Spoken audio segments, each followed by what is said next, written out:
Assalamualaikum warahmatullahi wabarakatuh. Sahabat beriman yang dimuliakan Allah Subhanahu wa taala. Kali ini saya akan menjelaskan tentang apa hukum melakukan oral dan posisi 69 dalam pandangan Islam. Yang jelasnya, perbincangan tentang hubungan suami istri, hukum melakukan oral dan posisi 69 bukanlah hal yang terlarang untuk dibicarakan di dalam Islam. Namun bukan pula hal yang dibebaskan sedemikian rupa, bak layaknya seekor hewan yang berhubungan dengan sesamanya. Ada kalanya kalian simak baik-baik hingga selesai, biar tidak salah faham dalam menafsirkannya.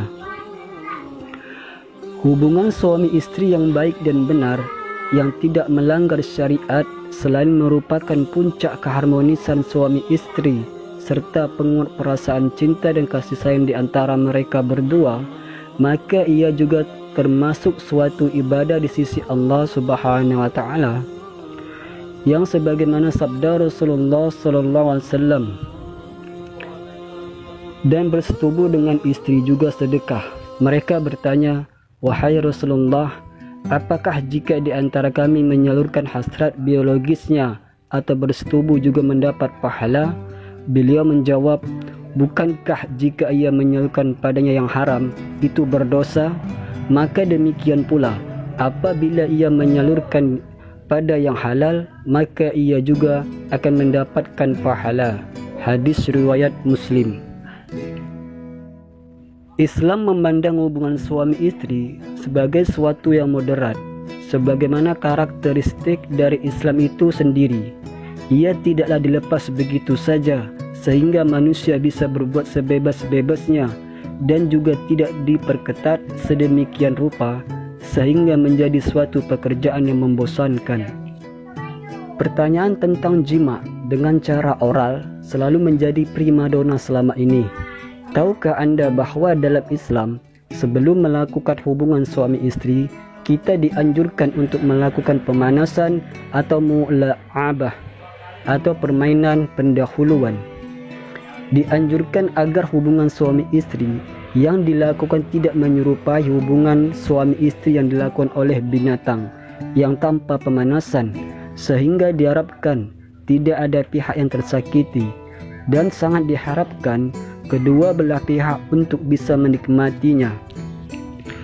Salah satu bentuk pemanasan dalam pengetahuan modern yaitu tadi oral atau mencium fars atau kemaluan pasangan baik istri kepada suaminya ataupun sebaliknya, dan lebih ekstrim lagi yaitu dengan oral dengan posisi 69. Lalu bagaimanakah menyikapi hal tersebut?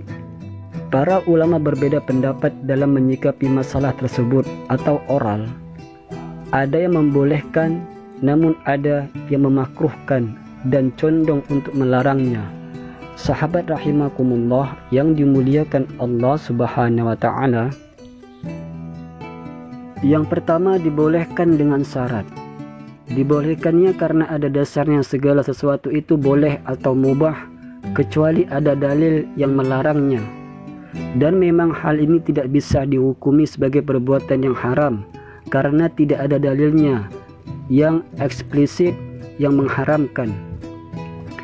Seperti halnya jima hingga orgasme diperbolehkan karena itu adalah puncak kenikmatan, maka dibolehkan pula kenikmatan-kenikmatan yang didapat meski tidak mencapai orgasme, yaitu cumbu rayu, berpelukan, mencium, hingga oral yang membuat suami istri saling menikmati. Allah Subhanahu wa taala berfirman dalam Al-Qur'an, "Istri-istrimu adalah seperti tanah tempat kamu bercocok tanam. Maka datangilah tanah tempat bercocok tanammu itu bagaimana saja kamu kehendaki, dan kerjakanlah amal yang baik untuk dirimu, dan bertakwalah kepada Allah, dan ketahuilah bahwa kamu kelak akan menemuinya, dan berilah kabar gembira orang-orang yang beriman." Al-Quran Surat Al-Baqarah ayat 223.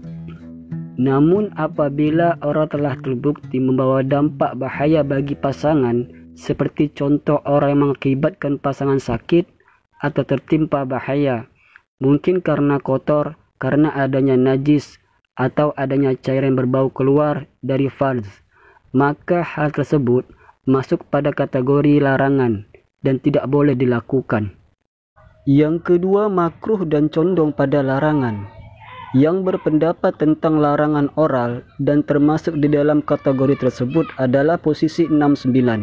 Mohon maaf sebelumnya, posisi di mana pasangan saling berhadapan namun berlawanan arah kepala.